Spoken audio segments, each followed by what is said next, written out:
Who could be ringing the church bell at this time?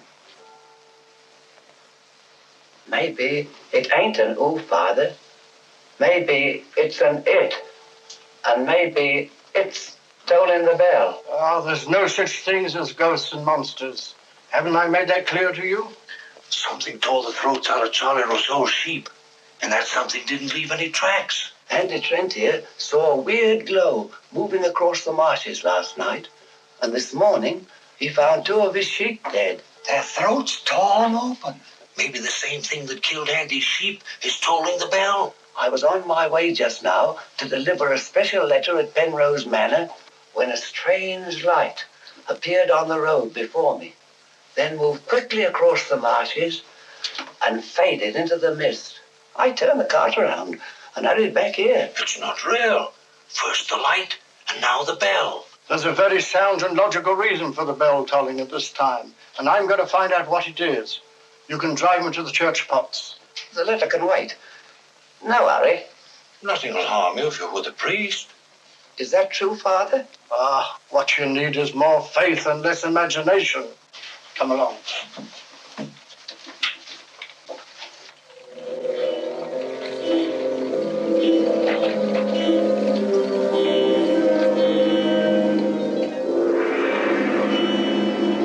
I'd better deliver that letter to the manor.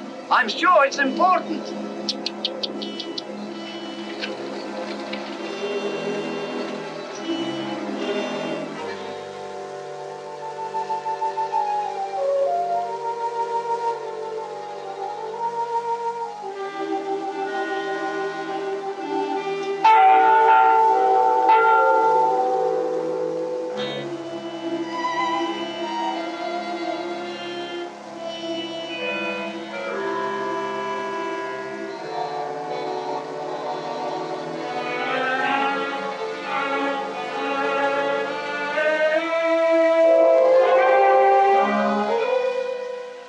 Goodness, that bell has stopped. Odd. It's tolling at this time of night. I don't like it. What with this phantom roaming the marshes? I saw it again tonight. Who would that be?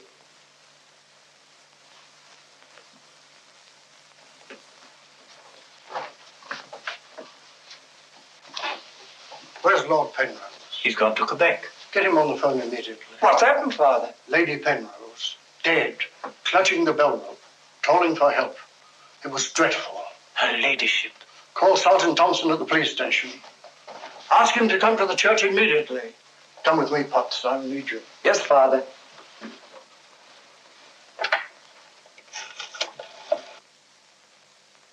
Operator, put me through to Quebec. Lord William Penrose. Yes, he's addressing a meeting of the Royal Canadian Occult Society at a Quebec hotel. It's urgent, sir. Page? Yes, sir? Mark Penrose. Lamont Rouge is on the telephone. It's urgent. It's in the golf room. Yes, sir.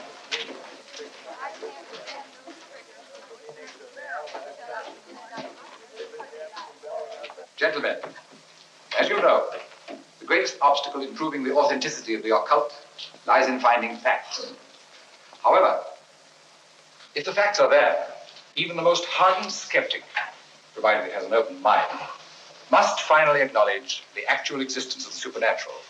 Do you admit that, Mr. Holmes? Facts are always convincing, Lord Penrose. It's the conclusions drawn from facts that are frequently in error. Yes, in the case of the Hound of the Baskervilles, as well as in the adventure of the Sussex Vampire, we found Watson, please. Oh, sorry. Well, gentlemen, this time I have facts. Cold facts. Many years ago, 100 to be exact, an apparition appeared at night in the village now called La Mort Rouge. The following morning, 3 people were found dead, their throats torn out, hence the town's rather grim name. Interesting, yes. But facts? No. I hardly think the tales of superstitious peasants can be considered... I haven't finished, Mr. Holmes. La Mort Rouge has again been the scene of these strange and unexplainable occurrences. Unexplainable, that is, from your point of view. Several of our most responsible citizens have actually seen the strange apparition on the marshes at night. And next morning, sheep were discovered with their throats torn out and no traces of the killer anywhere to be found. Oh, you read about it in the papers. No, as a matter of fact, I haven't. It was merely a deduction. A rather obvious one, I'm afraid. Deductions are a weakness of mine, as Dr. Watson can tell you. Would you believe it? Holmes can... Well, those are facts, Mr. Holmes. Ignore them if you can. But it's very urgent, sir. Okay, well, go ahead. Thank you. I never ignore facts, Lord Penrose. And I have no doubt that the incident of the sheep with their throats torn out is unquestionably a fact. However, the interpretation of this fact as being final proof of the existence of the supernatural is merely supposition. Therefore cannot be accepted without further data. Your opinions, Mr. Holmes, are undoubtedly the result of your inability to cope with something beyond the realm of your comprehension. So, man, I'm sorry, John, but this ridiculous skepticism... Yes, what is it, my boy? La Mort Rouge on the telephone, sir. Very urgent, my lord. Excuse me, gentlemen. I'm afraid, Lord What's Penrose... quite understandable, Sir John. Lord Penrose is deeply entrenched in his beliefs. That's his privilege. Oh, hang it all, Holmes, the fellow was positively rude. Well, shall we see a little overwrought, Watson? I'm leaving immediately.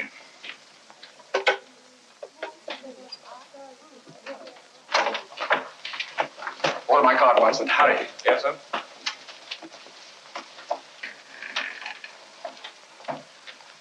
Gentlemen, my wife has just been found dead. Her throat torn out. In exactly the same manner as the sheep. This is terrible. I say, you don't think that it's... Undoubtedly, Mr. Holmes, you would call it murder by person or persons unknown. I'm sorry. If I can be of any assistance... Thank you, no. I'm afraid the happenings in La Mort Rouge wouldn't interest you, Mr. Holmes. Under the circumstances, I think we should adjourn. Yes, indeed, Sir John. Holmes, what a terrible thing. Mr. John, would you be good enough to convey our condolences to Lord Penrose? Yes, I'd be glad.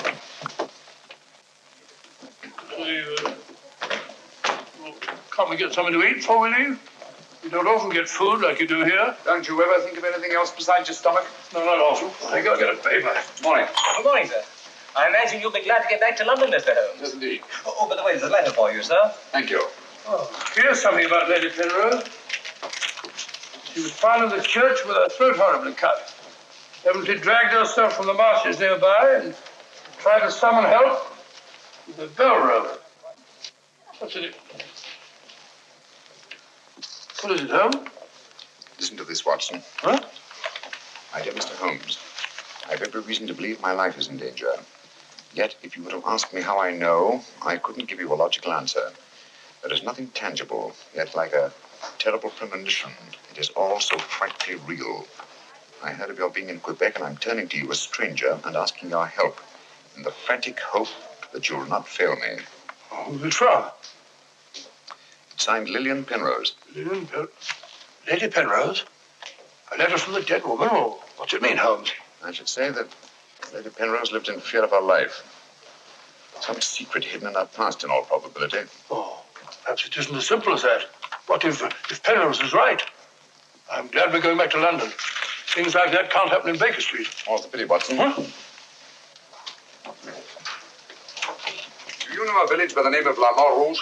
Yes, sir. It's about 12 miles from here, up towards the falls. Thank you. Great Scott, Holmes. You mean you're going to take on the case? Quite. Telephone the airport and cancel our reservations, will you? Certainly, sir. Consider, Watson, the irony, the tragic irony. We've accepted a commission from the victim to find her murderer. For the first time, we've been retained by a corpse.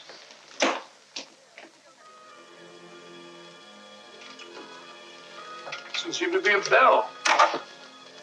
Never mind, come along. Do you think we should?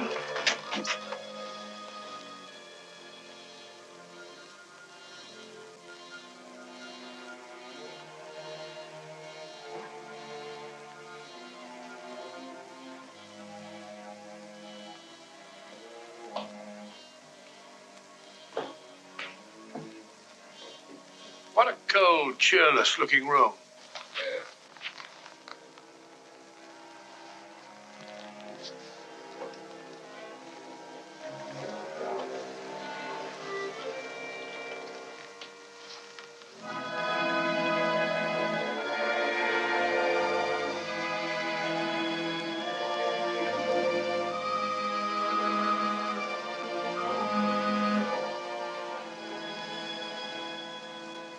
What do you want?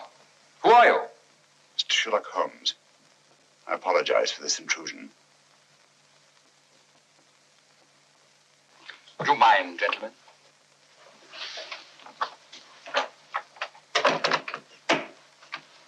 Holmes, is it your custom to burst into people's houses without ringing the bell? We couldn't find the bell, sir.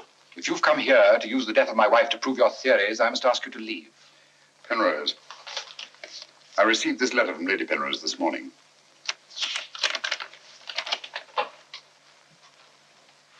That's it. That was devilish awkward.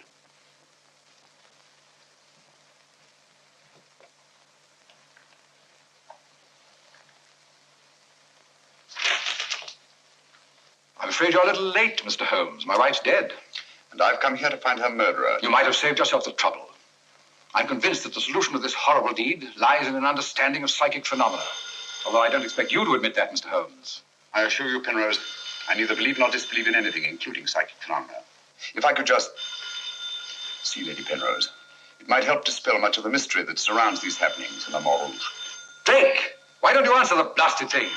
Sergeant Thompson has charge of the case. You'll find him at the police station. And now I must ask you to go and take your assistant with you. You'll excuse me if I don't show you out. Drake! Drake! Drake, where are you? What?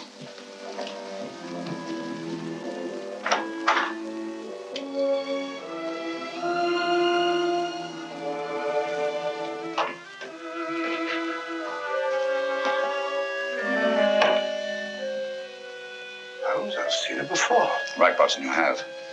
Yes, but where? Never mind that now. You must examine the wound before Penrose returns and has us thrown out of the house. Clumsy job. Just missed the jugular vein. It must have bled to death. And it bled for several hours, eh? Possibly more. Long enough for Penrose to leave Le Montrouge and reach Quebec in time for the meeting? Holmes, you don't suspect I Penrose? suspect nobody, Watson. I was just asking a question. I beg your pardon, gentlemen. There is another who desired the death of her ladyship. I saw it last night in the fields, moving in and out of the shadows. You're the butler, aren't you? I was the butler. I've given notice.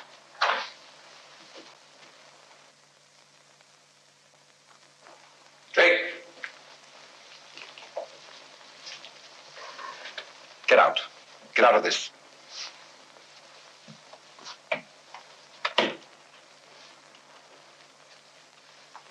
I trust you found what you were looking for.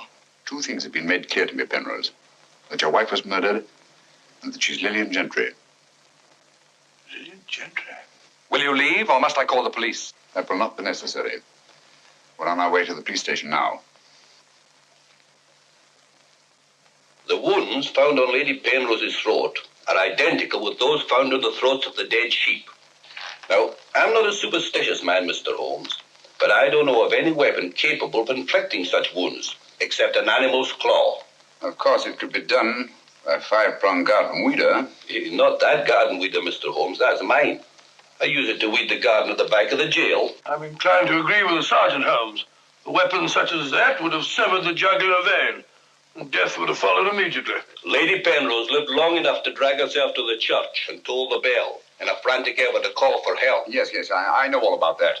But there must be some logical motive instead of all these goblins and monsters. Sergeant, have you ever heard of Lillian Gentry? No, I can't say that I have, Mr. Holmes. She was a famous actress who came to America some time ago. She appeared for many years in the United States and Canada. Then suddenly she disappeared. Her disappearance was never explained, and she was soon forgotten. But what's the connection between Lillian Gentry's disappearance and the death of Lady Penrose? Lillian Gentry and Lady Penrose are one and the same person. The same person? Precisely. One more question, Sergeant. Do your files show anyone with a prison record living in La Montrouge? No, Mr. Holmes. The only person having any connection with the prison is Emile Journet. He came here 2 years ago with his daughter and bought the hotel. He was a guard at Talon Prison. Thank you, Sergeant. I hear there are a lot of prairie chicken in these parts. I'd like to have a bag of them someday. I think that can be arranged, though. Yes, we can stop over to the farmyard and you can shoot all the chickens you want. That's all very funny, Holmes. Here you are, old fellow. We're going to engage rooms at Monsieur Journet's hotel. Landlord! I say landlord! Place seems deserted. Won't be for long if you bill her like that. Landlord! Oh, sorry, Holmes. Got to try and make summer. Yes, monsieur. My dear, have you got a room for us? Yes, monsieur. Good. Sign here, please. I'll sign for us both. Well, thank you. You seem very young to be in charge here. Yes, monsieur. You are Mademoiselle Journay? Marie's your name, monsieur. My dear, you've been crying. Why? Papa's going away. Oh, come now. Is that such a tragedy? Did you cry if your papa were going away, Watson? I don't believe so. This way, monsieur. Bring your bags. Yes, of course. Wouldn't I be unhappy if my father would see my father here? Father died about 20 years ago in Cheltenham.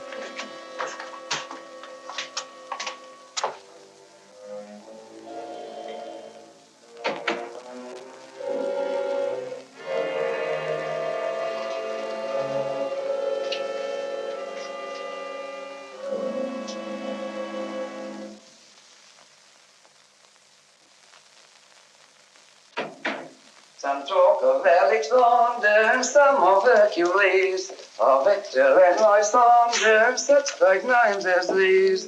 Bills. That's the way it goes, Emil. It costs money to be born, and it costs money to die. Do you know who that was in the car? It was Sherlock Holmes. He's here now. What do you think he'll find? Ghosts and monsters. What else is there for him to find? There's nothing. I don't know. You're afraid, Emil. Of course I am, and so are you. Who isn't? Why should Sherlock Holmes come here? To investigate the death of Lady Penrose. What else? I'm afraid Mr. Holmes will return to London a sadder but a wiser man. Why'd you say that?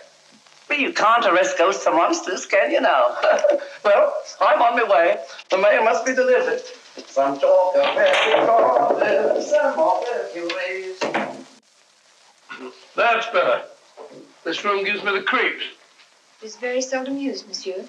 It isn't often that strangers come to Le Mans Rouge, and when they do, they never stay. I can't say that I blame them. Will your father be away for long? I don't know, monsieur. When is he leaving? I don't know. Marie! If you need anything, just ring, monsieur. That girl's frightened, Holmes. Obviously. She made the mistake of telling us that her father was leaving. Huh? You don't think that Journay... Suppose we have a little talk to Monsieur Journay. It might prove illuminating. Didn't I tell you not to answer any questions? Yes. Didn't I tell you to keep a silent tongue in your mouth?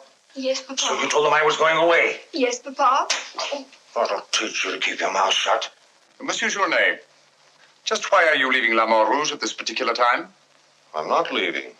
What gave you the idea that I was? Your daughter? My daughter's mistaken.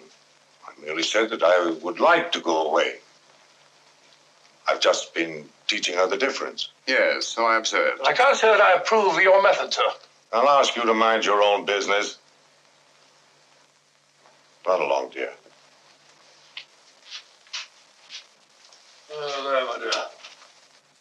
Disgraceful, hitting a child. Monsieur Journay is quite right. It's none of our business. Monsieur Journay, what do you know of the death of Lady Penrose? Only what everyone in the village knows, that she was killed by the monster. You seen this monster? No, but who else could have done this terrible thing? Sheep have been killed, their throats torn out. You were a jailer at town prison, weren't you? Oh, yes, monsieur. Why did you decide to come to La Mort Rouge? Well, I always wanted to own a hotel, and I heard this one was for sale, so I bought it. That was 2 years ago. Yes. I believe it was about the time the monster made his reappearance, wasn't it? Do you suspect me of being a monster, Mr. Holmes? No. I was just remarking a coincidence. I thought you didn't believe in those things, Holmes. Quite right, Watson, I don't. At least, not in the supernatural variety. Not the werewolf who bites into his victim's throat with his teeth. But, a monster who uses for his weapon of death a 5-pronged garden weeder. Yes, that's a little more in my line. I don't know what you mean. I mean that this monster's been recreated and used as a screen behind which to commit a horrible crime. Whoever did it felt certain that no suspicion could possibly fall on him. But my unexpected arrival upset his plans. Very possibly he became frightened, decided to run away. You're right, monsieur. I was running away. But not for the reason you think, but in fear of my life. And who would want to kill you? I don't know. It's like some terrible premonition. But it's so real. The very word it's in Lady Penrose's letter. Yes. That still doesn't explain this garden weeder. I swear to you, I know nothing about its being here. Haven't we better send for that fellow, Sergeant Thompson? No, Watson, that won't be necessary. Monsieur Journet knows as well as we do that you can't run away from yourself. Oh, would you be so good as to return this to Sergeant Thompson, monsieur? I took it away quite by accident.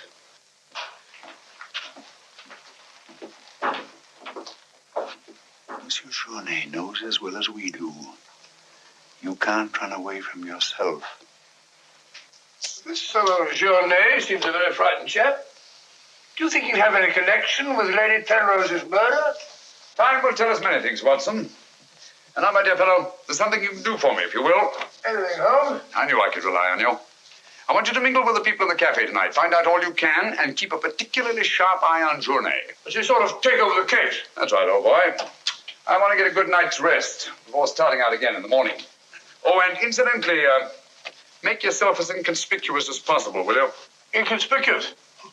You can depend on me.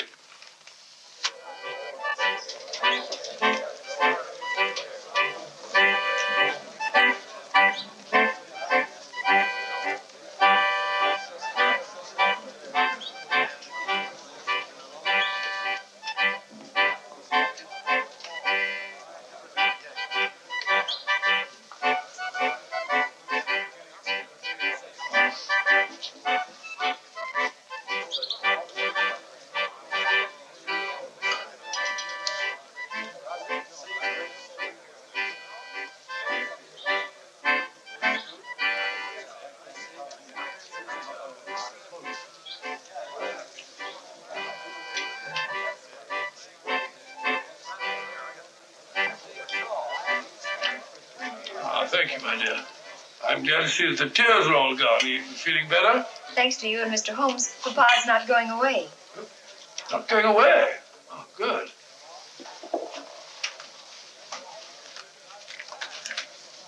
Journey not going away. There are many phases of the supernatural, Mr. Drake. Witchcraft, vampires, werewolves, ghosts, monsters. You'll find them all in the history of crime. So I say to myself, Potts, this is the handiwork of the supernatural. I gather that your name is Potts, that you're interested in the detection of crime.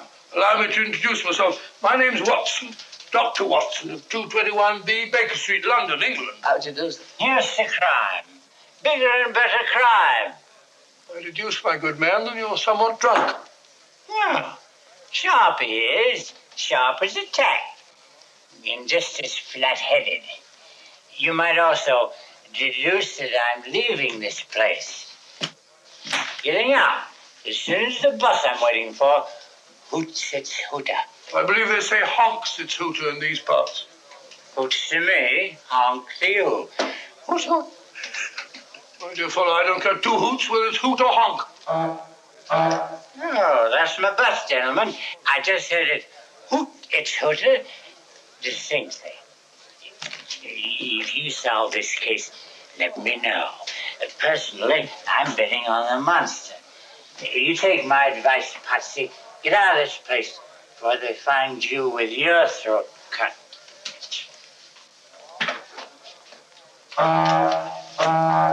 Hoots! It's hooter.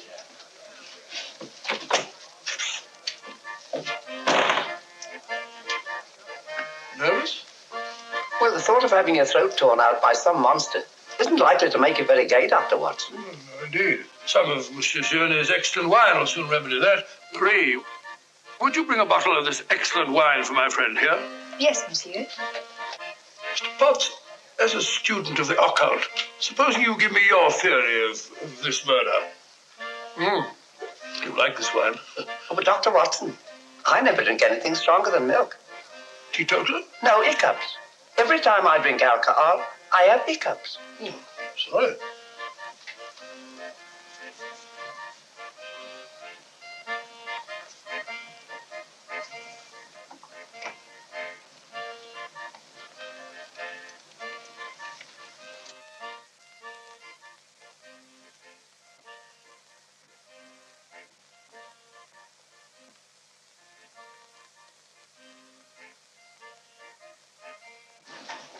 Mr. Holmes.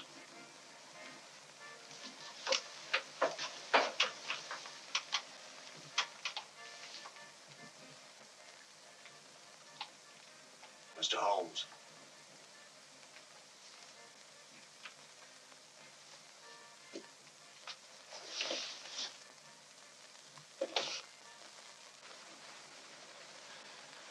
This circle is where the murder actually occurred. Yes, Mr. Holmes. There's a footpath just beyond the church which leads across the marshes. Follow it for half a mile and you'll be there. Thank you, Sergeant. I'm sure I'll find it. Mr. Holmes, I wish you'd let me go with you. It's dangerous on the marshes at night. These swamps, the one false step... I'm sorry, Sergeant, but it's important that I go alone. I'll keep close to the path. Well, will Dr. Watson be going with you? No, Sergeant. I asked him to do some research work of his own, and by now he's probably magnificently involved. Good night. Good night, Mr. Holmes.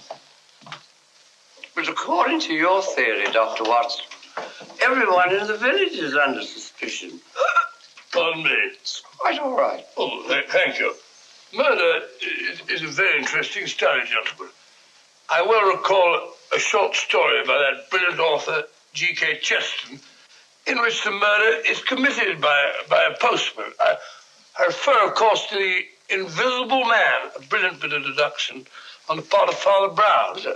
I'm a postman. Precisely why I mentioned it, to illustrate the absurdity of assuming because one man in a postman's uniform is a murderer, any other man in the same uniform should be suspected.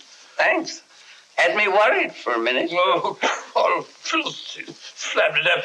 A child can see that this ridiculous monster has got you all afraid of your own shadow. I saw Lady Penrose. I wouldn't like it to happen to me. I'll be getting on. I'm going with you. Good night, Doctor. Good night. It's quite all right.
Well, what's so strange about a church bell ringing?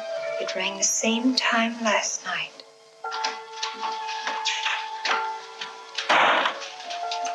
Excuse me, Dr. Watson. Can you tell me if Mr. Holmes is armed? Armed, my dear fellow? Why should he be? He's gone to bed. You're wrong, Doctor. He was out in the marshes alone. I tried to go with him, but he refused. But great Scott, if he runs into this monster and he's by himself, he'll get killed.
Watson, where are you? I'm in the bog.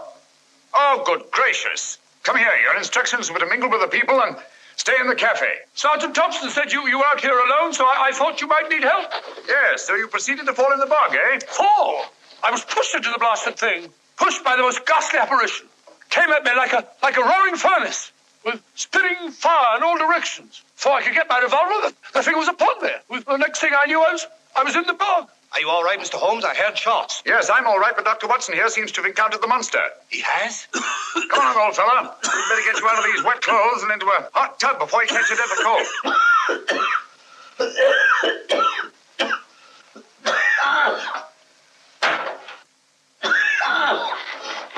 Yeah, you've had enough of that. Drink this.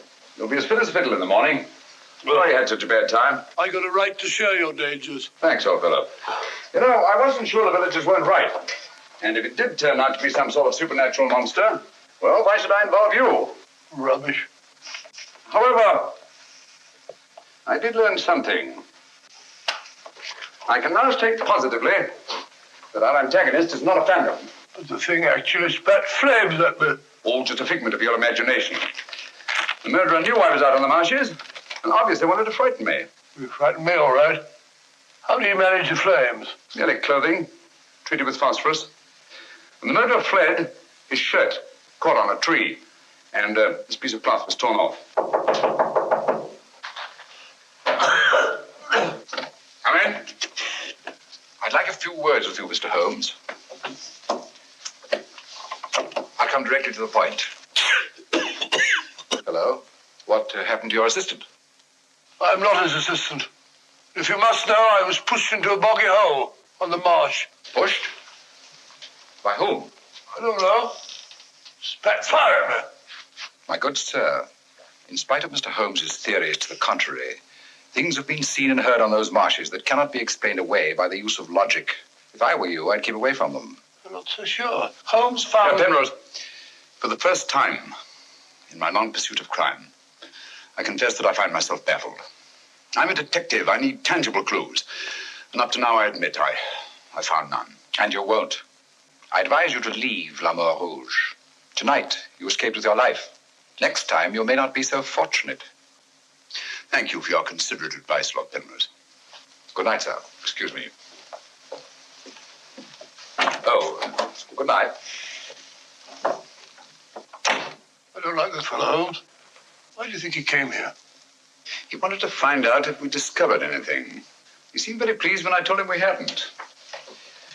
Now, Watson, there are one or two questions I want to ask Sergeant Thompson. You stay here. I have a vitally important job for you. Anything, Holmes? What do you want me to do? Go to bed. Yes, it's cotton fabric. Here, take a look. That discoloration, the purple ink must have been spelt on it. Possibly. I should say this cloth was red with blue lines. Probably large checks. Yes, it seems to have been laundered a good many times. The blue lines are almost completely erased. Yes, you can scarcely see them. Good fabric, well woven, with a solid base. Hello, Bill. Hello, Sergeant. Your phone call must have been important. You bring me over this time of the night. It was. This is Mr. Sherlock Holmes. He wants to ask you a few questions. This is Mr. Taylor, the storekeeper, Mr. Holmes. Oh, good evening, Mr. Taylor. Good evening, sir. Have you any shirts of this design? The squares are red and the lines blue. Yes, I have. Can you remember to whom you sold them? I can. I keep them in stock specially for Judge Brisson. He won't have anything else. Judge Brisson, who's he? A retired magistrate. He's a cripple, lives alone with his housekeeper. Have you sold any of these shirts to anyone else? No, sir. They're too expensive for the village and the boatmen. This is the finest material, imported. You say Judge Brisson's a cripple? Yes, he was a magistrate in Quebec. Had a stroke about 2 years ago. That's why he retired and came here to live in La Mort Rouge. Just about the time that Monsieur Journey arrived here. Now that you mention it, it was just about then.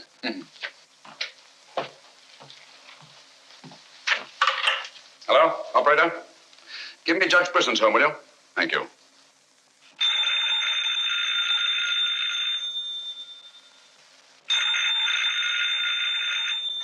Nora. Let it ring. Haven't I told you not to answer the phone at night?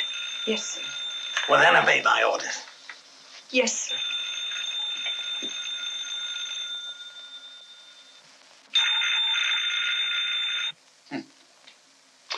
No answer.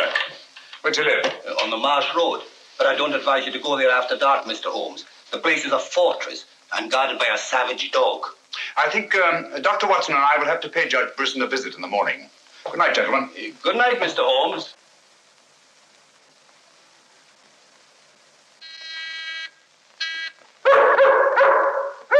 Two locks on the door. One of them new. Yes, I should say that Lady Penrose's death had increased Judge Brisson's terror. Don't like the sound of that dog. No, sounds hungry. Possibly ravenous. Could we come back after he's had his breakfast? I'm sorry, Watson. Our business won't wait. Oh, stop now. Yes, Watson.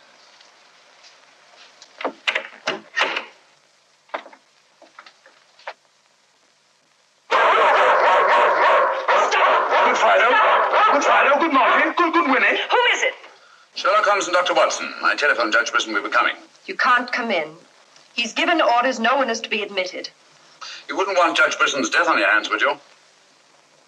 No, sir. And you'd better let us in.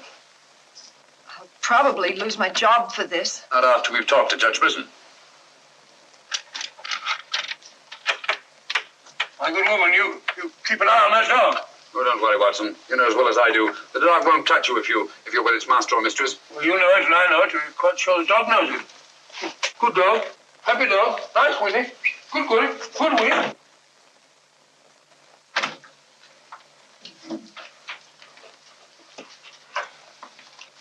Let me warn you, I'm armed. And I'm an expert shot. We didn't come here to harm you, Judge Brisson, but to protect your life. I told you over the phone this morning, Mr. Sherlock Holmes, that I did not want to see you. I don't want to see anyone. But I want to see you. Stay where you are. Nora, show these men out. Judge Brisson, if you'll answer a few questions, I may be able to save your life. I have the fullest confidence in my own defenses, and I will not trade them for any theories of Mr. Sherlock Holmes, however plausible you make them sound. Now get out, will you? I'm sorry. Under the circumstances, I'm helpless to prevent your death. Almost certainly by violence. Come along, Watson.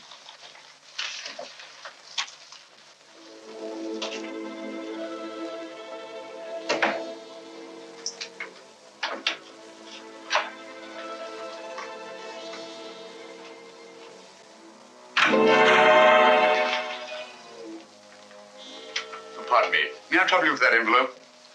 I must have dropped it.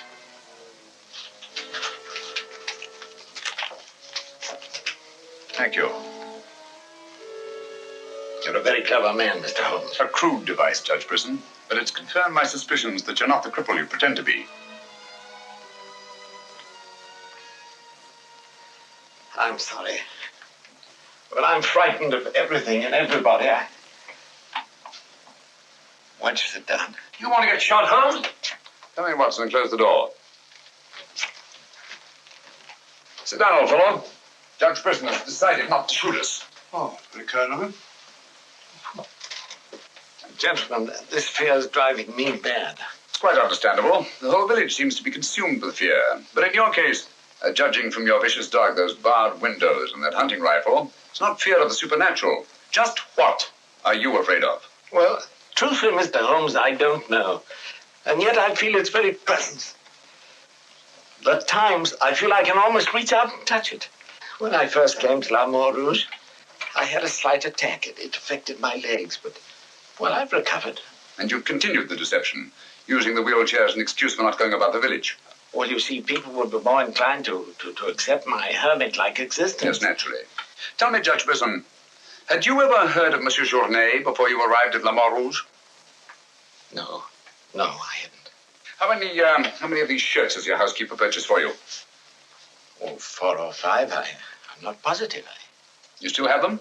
Well, 1 or 2 became badly worn, and I told my housekeeper to give them to a man who was doing some work for me at that time.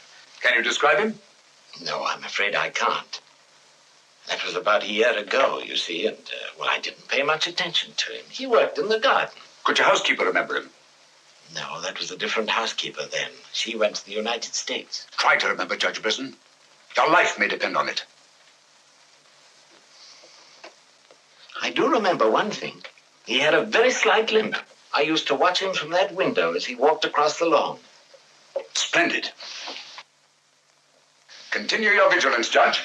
And under no circumstances allow anyone to enter the house, even someone you may know well. What's that mean, Holmes? It may mean nothing, Watson, and it may mean everything.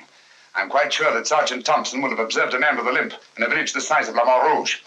Good day, Judge, and thank you. Good day, sir. I'm sure Sergeant Thompson will have observed a man with a limp in a village the size of La Mare Rouge.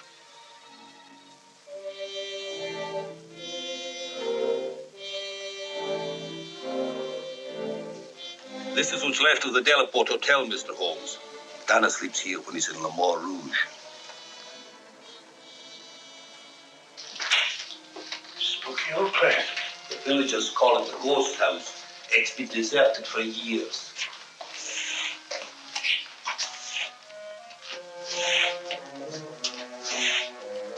He walks with a limp. A left foot, I think. To the trained ear, Sergeant, footsteps have a characteristic rhythm as identifiable as fingerprints.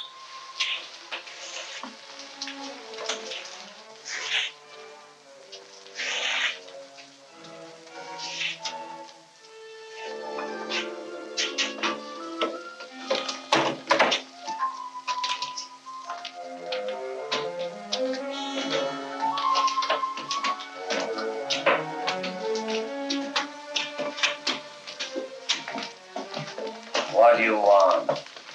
Come to have a talk with you, sir. I've done nothing. Then you won't mind answering a few questions. What do you want to know? Tell me, Tanner, where were you 2 nights ago? Down the river. Last night? I just got back tonight. You're lying. You can't frighten me. But now I got a job to do. Quite evident that you haven't been on the river within the last 48 hours. Are you trying to make me out the murderer of Lady Penrose? How do you know she was murdered? I'll tell you how you know she was murdered. Because you murdered her. Holmes, look! In there! The monster! That's right, Watson. One of Bristol's shirts, which Tanner here treated with phosphorus. Take him, Sergeant. I'll give you all the evidence later. Look out!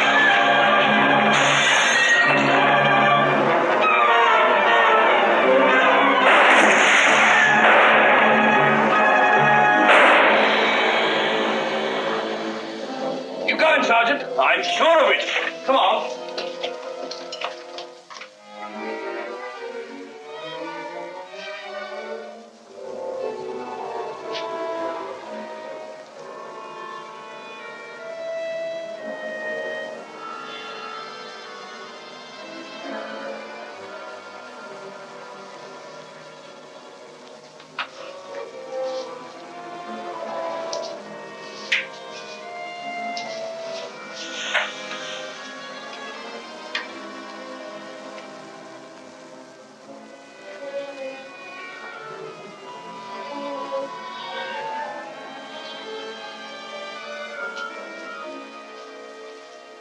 I see no reason why we shouldn't leave for home tomorrow. So much for tomorrow. But for tonight, what do you make of this, Watson? I found it in Tanner's room. Just a photograph? That's right, old boy, just a photograph.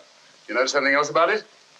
Part of it's missing. Bravo, Watson. Now, if we can find the missing half, notice the discoloration of the torn edge, faded signature. The upper half was torn off sometime within the last year, I should say. Why all this fuss about an old photograph? Watson, have you ever stopped to think that the science of detection is very much like stringing a handful of beads? I can't say I have. Well, it is. And in this particular case, you might say that I have 5 beads. Journée, Brisson, Tanner, Lord and Lady Penrose. So far, I haven't had any thread to string them together. This, gentlemen, is our thread. And I think I shall start with Lady Penrose. But Lady Penrose is dead. The dead can tell us many things, Sergeant. You and Dr. Watson remain here at the hotel. I'll meet you later. I'm sure you got Tanner, Sergeant. But Mr. Holmes is never satisfied with a dead criminal. He has to sit in on the post-mortem. Come along. Let's go downstairs and celebrate the death of the monster. That's a good idea, Doctor.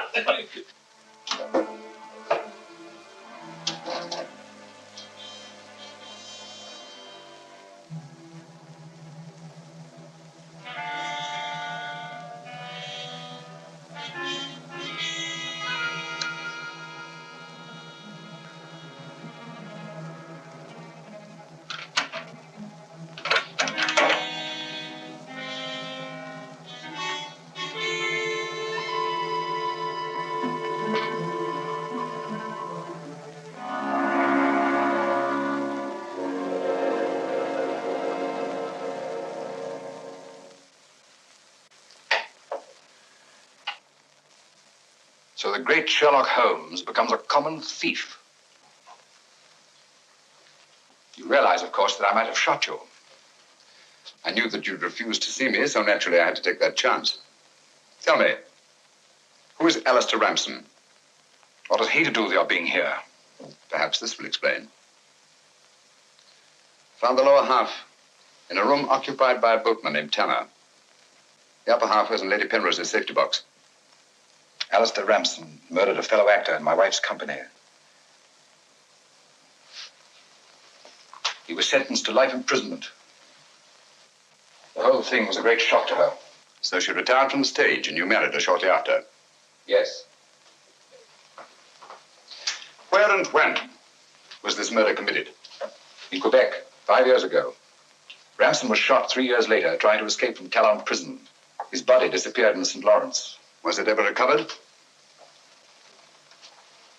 I don't believe so. Penrose, Alistair Ramson and Tanner are one and the same person. What? It was he who sent the upper half of that photograph to your wife as a warning. What could my wife have in common with a murderer? Yet he killed her. He killed her? Yes. The monster was none other than Tanner himself. We found a shirt impregnated with phosphorus in his room. Tonight, when we faced him with the evidence of his crime, he bolted and jumped out of the window into the river. Sergeant Thompson fired a couple of shots at him. He's dead? In a way, yes. I don't understand. Tanner is dead only because he was discovered, and had therefore outlived his usefulness to his creator.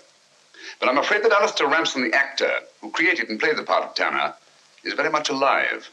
But surely, now that you know who the murderer is, the police... It's not quite as simple as that.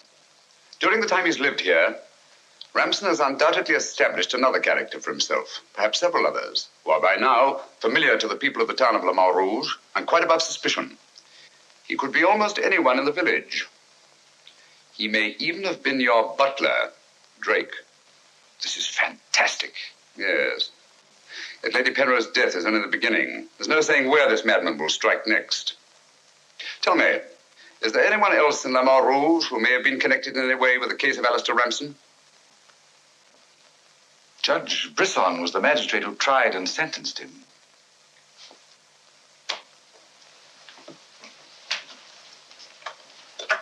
Operator? Operator, give me Judge Brisson's home. It's urgent.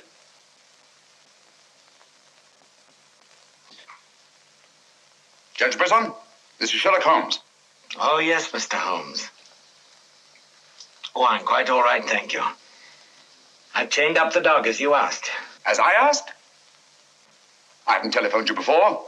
Somebody's obviously imitated my voice in order to gain access to the house. Well, certainly, Mr. Holmes.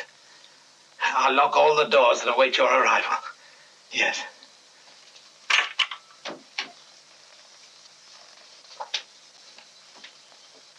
Nora!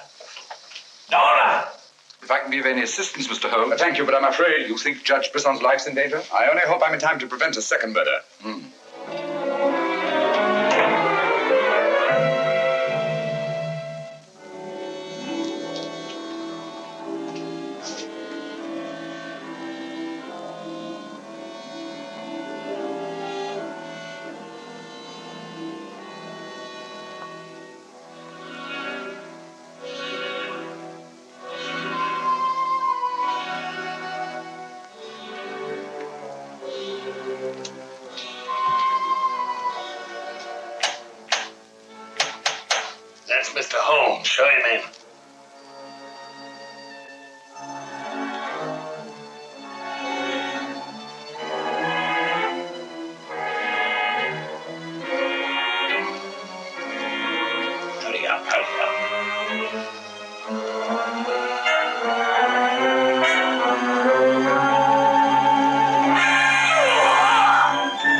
You know who it was?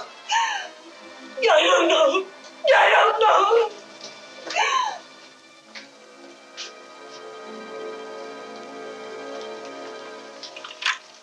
Hello? Operator, Monsieur Jaunet's cafe. I want to speak to Sergeant Thompson. It's urgent.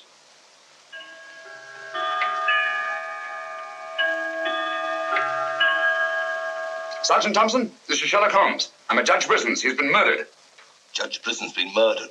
Judge Brisson?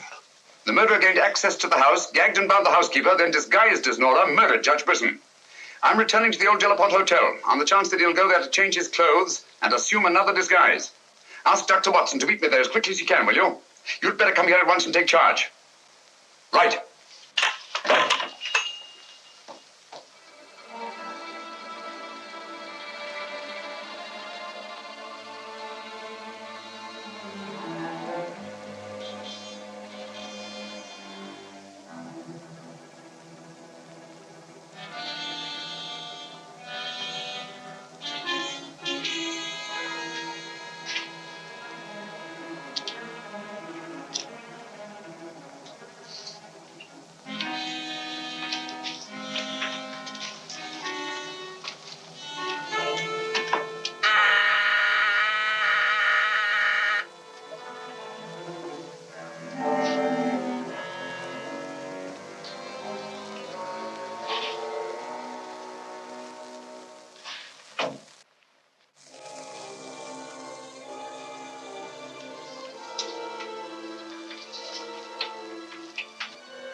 Throw your revolver on the floor in front of you and raise your hand, Sherlock Holmes.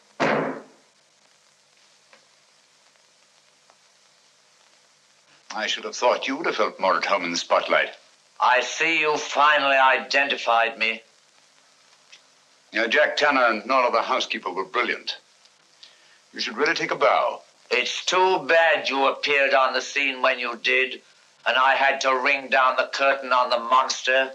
Your recreation of the monster of La Rouge as a means of murder must have given you great satisfaction. Why did you kill Lady Penrose?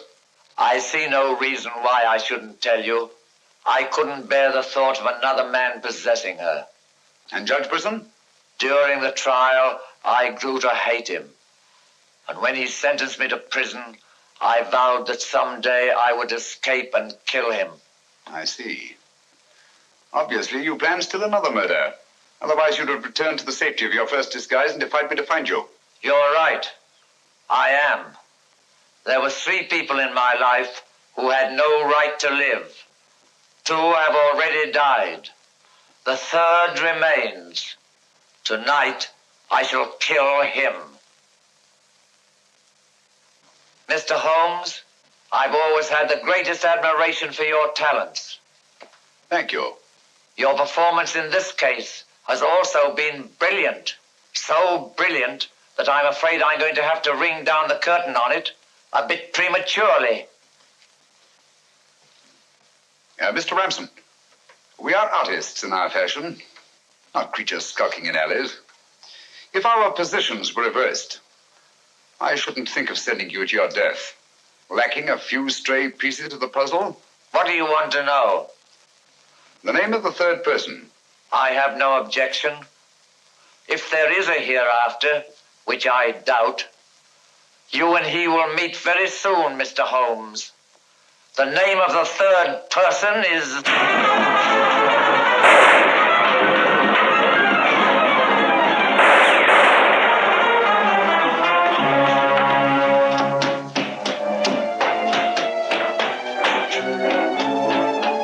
Coming, Holmes! Look out, Watson!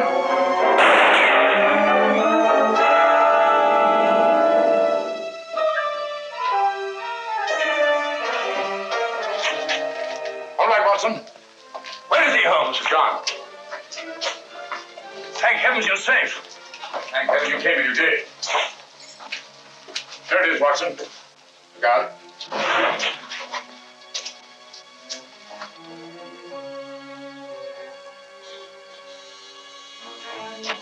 So you got away again? Yes, Watson. Over that warehouse roof, most probably. What a fun little room. Yes. This is obviously the secret room where his disguises were created. Looks like an actor's dressing room. He is an actor, Watson.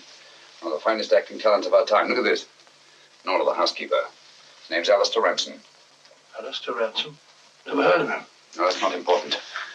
The important thing is that he murdered Lady Penrose and Judge Brisson. Great Scott, he did it. Yes, Watson. This Ransom is a paranoiac. His orgy of crime is not complete.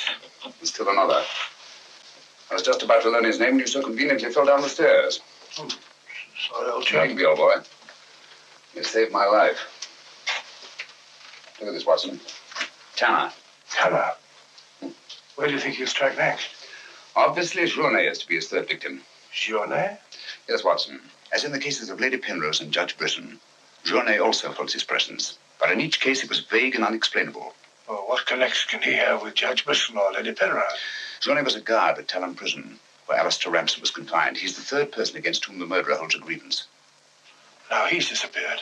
Journey disappeared? And so Marie told us in the cafe? Watson, Journey's disappearance can mean only one thing. He's in hiding. Our job is to find him before Ransom does. Journey is the only man who can lead us to the murderer. We'd better have a talk with little Marie.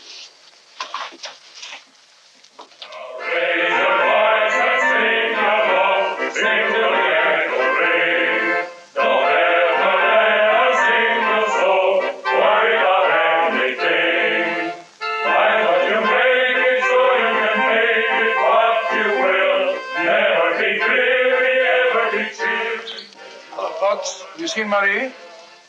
No. Have you seen her? Can't say I have.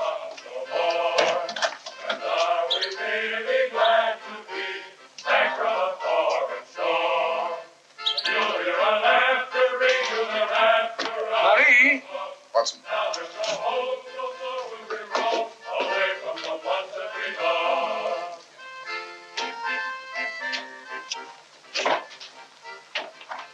What is it, huh? I'm afraid we're too late. Marie.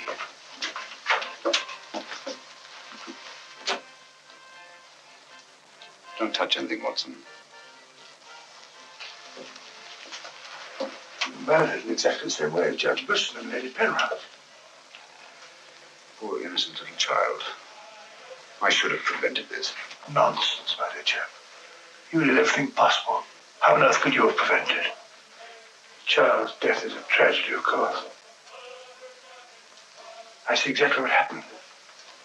She was standing here by the desk, and the murderer came in by that door. He came in through that door, but Marie was not in the room. She alone, of all people in the cafe, saw Ransom enter this office. It was someone she knew well. Someone who might have a message from her father. So she followed him here. And when she refused to tell him where her father had gone, he killed her. Ransom already knew that Journey had disappeared, but he didn't know where. When he questioned her, she became suspicious, and it was then that he killed her. Telephone Sergeant Thompson, will you? And this is Judge Brisson's. Ask him to come here at once. And see that no one leaves the cafe until he gets here. The murderer may be among them.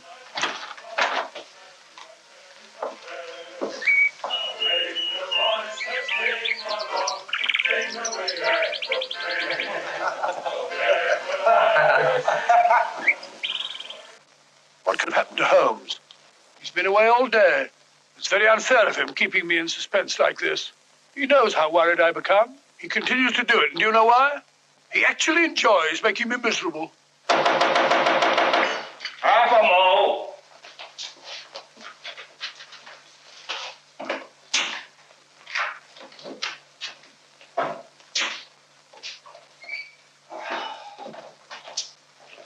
No good, Watson. It won't work. What won't work? I've been to every place where Journey could possibly be in hiding. What's that you've been all day? Yes, Watson, I must admit that I'm completely baffled. We've got to find Journey before it's too late. But how? I've been everywhere within a radius of 5 miles of this village. I've even been to the church. in the hope that he'd disguise himself and attend Mass. He may have gone to Quebec. Every road's covered. He hasn't left this vicinity, of that I'm certain. All right, I'll answer it. Hello? Hello?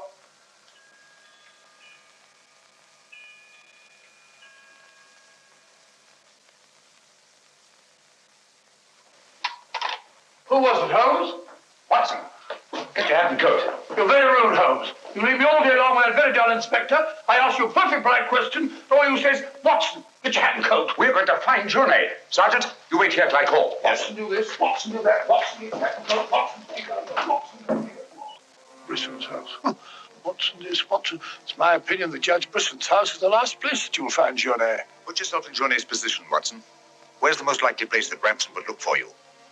Certainly not in the very house in which he's just killed one of his victims.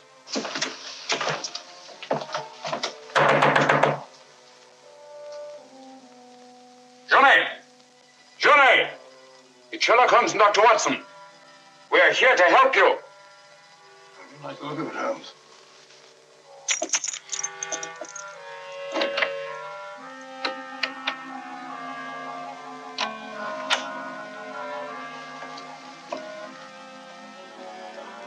Holmes! Holmes! Where are you? Here I am, Watson.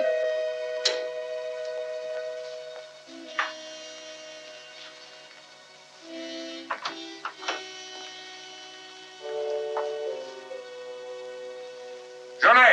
What do you want? We've come to help you. How did you know I was here? When you called your hotel just now, I answered the telephone. The chimes of Brisson's clock here merely confirmed what I already knew. You must return with me to the cafe at once. I'm not leaving this house. The murderer's waiting out there in the marshes to kill me the moment I leave here. Naturally, but first you must have the opportunity. If you return to the cafe, he'll have that opportunity. It's the only way we have to apprehend the murderer. What if I refuse? Journey, what I have to say to you is not going to be easy. Marie... What? Murdered. Now you know why you must return. This fiend must be brought to justice. Justice? This monster kills my poor innocent child, and you talk of bringing him to justice. Will that compensate me for the death of Marie? If it's the last thing I do, I'll kill him with my own hands. You can't take the law into your own hands. Once you return to the hotel, he'll make an attempt on your life. Then we'll get him. How will we know who he is? We already know. It's his disguise that we haven't penetrated. Who is he? Alistair Ramson. Recognize the name? He attempted to escape from Talon Prison when I was a guard there. Journey, if you don't want to remain in hiding for the rest of your life, you must return to the hotel and help me to put an end to this monster for all time. Come. Let's go. Good. Put an end to him. How are you going to do that, Holmes? I'll tell you both about it on the way to the hotel. So you're really leaving, Doctor? Yes, Sergeant. Gentlemen, Mr. Sherlock Holmes and I are leaving immediately for London. It's extremely regrettable that the murderer has escaped us, but all our cases cannot be crowned with success. I'm extremely sorry, gentlemen. Have you no idea where this fiend has gone? Mr. Holmes is of the opinion that he's escaped across the border to the United States. It may be years before we can trace him, if ever. Oh, Jenny, just a minute. Our bill, please. Bill? Yes, Mr. Sherlock Holmes and I are leaving immediately. Oh, I'm sorry, Dr. Watson. I'm just on my way to the church to offer a prayer for Marie. I'll forward your bill to you. Yes, of course, my dear fellow. I understand. We leave our address at the desk. Goodbye, Mr. Potts. It's been a great pleasure knowing a man of your intelligence. Thank you, Dr. Watson. It has been most stimulating talking to one of your vast experience. Oh, thank you. Let's hope that we shall meet again someday and continue our little chats on crime. It would be most exciting. Oh, by the way, Mr. Holmes would like to see you for a minute in his room. Yes. I'll show you where it is. It's the second room on the right up there. Thanks. Emile, it's me. Potts, do you mind if I walk part of the way with you? It's a bit frightening out here. It's these marshes. This is almost the very spot where Lady Penrose was attacked. 3 deaths in 3 days. It's a pity Marie had to be killed. She was such a sweet child. 3 deaths in 3 days. And still one more to be accounted for.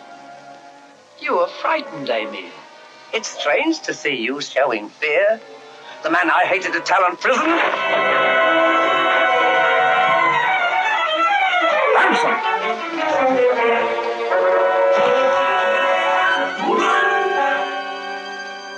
Sherlock Holmes. Yes, Mr. Ramson. So you see the final curtain has not fallen after all. I thought you were on your way to London. Naturally, that's what I wanted you to think. That's why Dr. Watson announced our departure in the cafe. Journey's leaving was purely bait to bring you into the open. I merely replaced Journey once he was outside on the street. May I say, Mr. Ramson, that your disguise as a postman was a masterpiece of ingenuity. Your very choice of the role put you above suspicion. It was quite easy. I simply disposed of the real Mr. Potts after he had passed his civil service examination and had been assigned to La Moor Rouge. You realize, of course, that you'll never hand me over to the police alive. It's not my function to be your executioner. My duty is to hand you over to the authorities, which I fully intend to do. You're an optimist, Mr. Holmes. Oh, not necessarily. We're surrounded by police awaiting my signal.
I've killed him. With this. Ransom's instrument of death has been his own executioner. Well, gentlemen, our search for the monster has ended where it began, on the marshes. Eh, Watson? Watson, where are you? Why isn't he here? He was with us a minute ago. Watson! Here I am, Holmes. Where are you? I've fallen in another hole.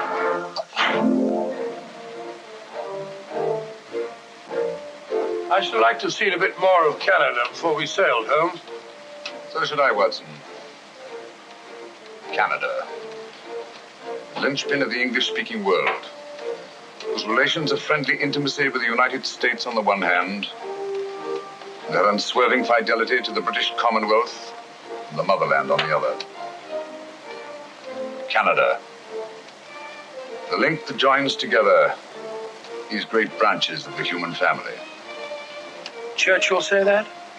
Yes, Watson, Churchill.